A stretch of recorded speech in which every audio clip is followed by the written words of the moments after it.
पुराने जमाने की रहस्यमयी और भयानक कहानी।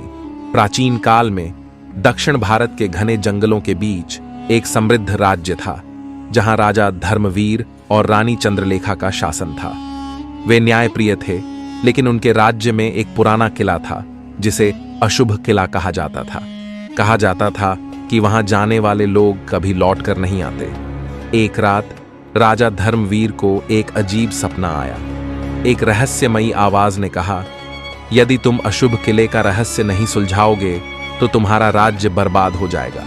राजा ने इसे सिर्फ एक सपना समझकर नजरअंदाज कर दिया, लेकिन जब अगली सुबह राजमहल के सैनिक अचानक गायब होने लगे तो डर का माहौल बन गया। रानी चंद्रलेखा बहुत बुद्धिमान और साहसी थी। उसने राजा से कहा, हमें उस किले का रहस्य जानना ही होगा, नहीं तो यह श्राप हमारे पूरे राज्य को खा जाएगा।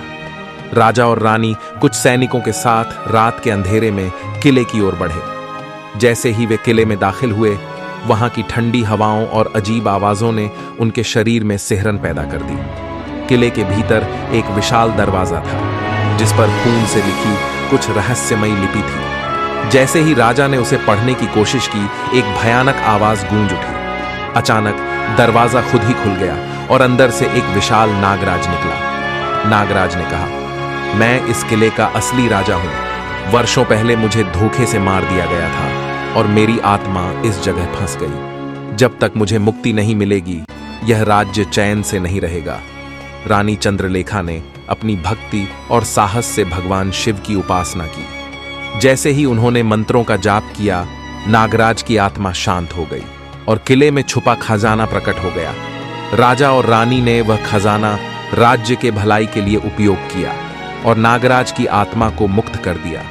उसके बाद किला फिर से शांत हो गया और राज्य में सुख शांति लौट आई।